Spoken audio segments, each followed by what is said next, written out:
Hello, my good people of all denominations, of all religions, of all characters, and of all body structures.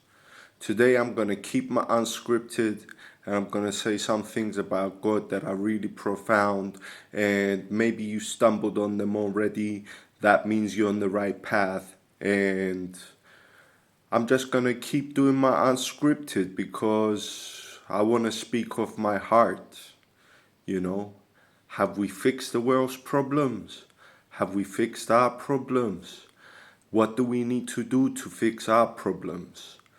Do we have God in our heart? What happens when we don't have God in our heart? And various other subjects.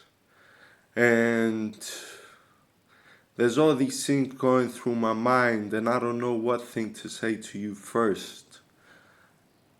So I'm going to start with, have we acquired personal spiritual freedom, and how much of this personal spiritual freedom do we see every day in our lives manifesting? Because you might not always have it in your heart, you might not always be spiritually free. There's things in the physical life that ground you, that keep you in shackles, like a hard day's work, or people not cooperating with you or your views.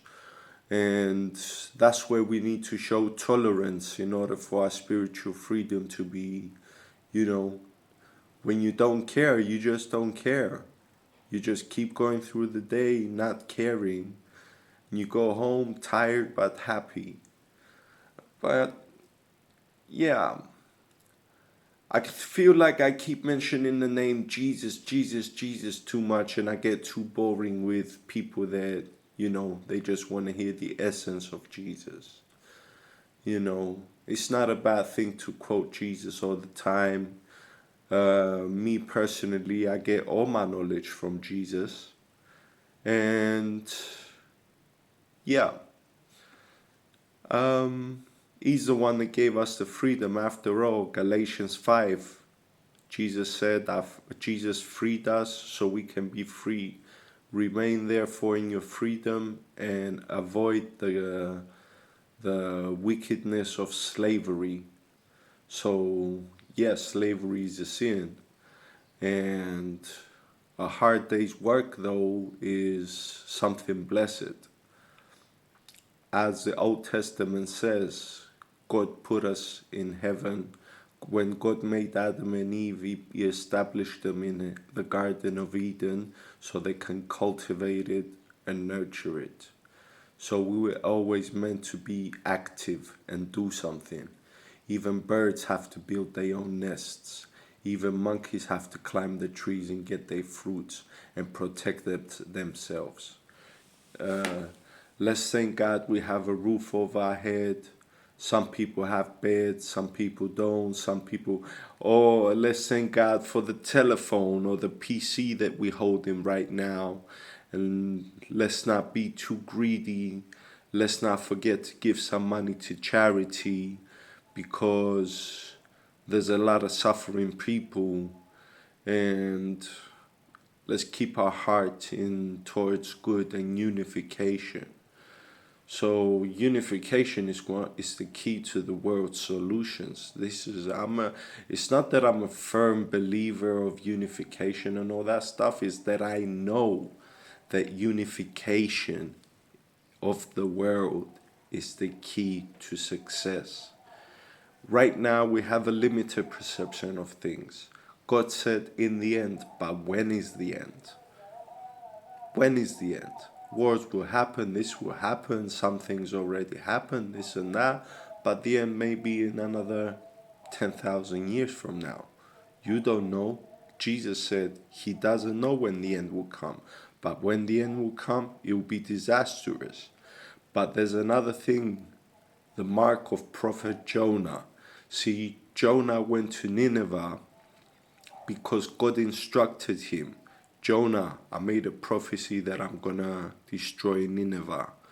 Go to Nineveh and preach to them so they can be saved.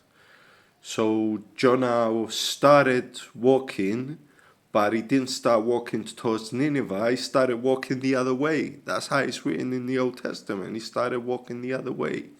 And all this and that happened. And at the end of the day, he got swallowed by a big fish, a whale or whatever. And he got washed in the shores of Nineveh. And he went and he preached to Nineveh. And Nineveh believed and they got saved. And the prophecy was never fulfilled. So back to my words about the apocalypse and all these things happening. Jesus said, therefore don't worry. These things will happen, but it's like a mother giving birth to her child. Maybe all these trials and the tribulations we're going through is so that we can give birth to a better humanity. One humanity that is more open to each other. We're just getting to know each other. 50 years ago, we didn't know who was who in every country. Still, there's countries that they don't know how foreigners look. And we're still in the beginning of our collective knowledge. We're on a good path, I think. Back in the Middle Ages, we used to kill people for no reason. Right now, we have, at least through the efforts of a Christian democratic government, we have, we don't burn witches at the stakes anymore. And that's a good thing. And yeah, the AIDS came and went by fast. A lot of things, coronavirus, it came and it went by fast. So don't worry. Don't worry about all these things that's happening. It's all a part of a beautiful process called endurance. And endurance, if you will, is a virtue as well.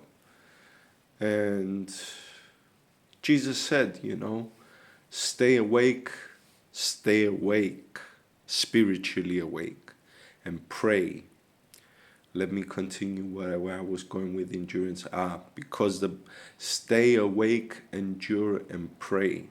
Because the spirit is willing, but the flesh is weak. So whatever he said, I'm going to say it to you because it did work for me. Stay awake, stay alert, pray. Because the spirit is willing to do good things, but the flesh is weak. So, yeah, if it wasn't for the grace of God, we would have been in dire straits by now. So I'm going to leave you with this food for thought today. Don't forget to like and subscribe. I hope I made your day a little bit more knowledgeable. And I'll see you again soon some other time. Bye-bye. God bless.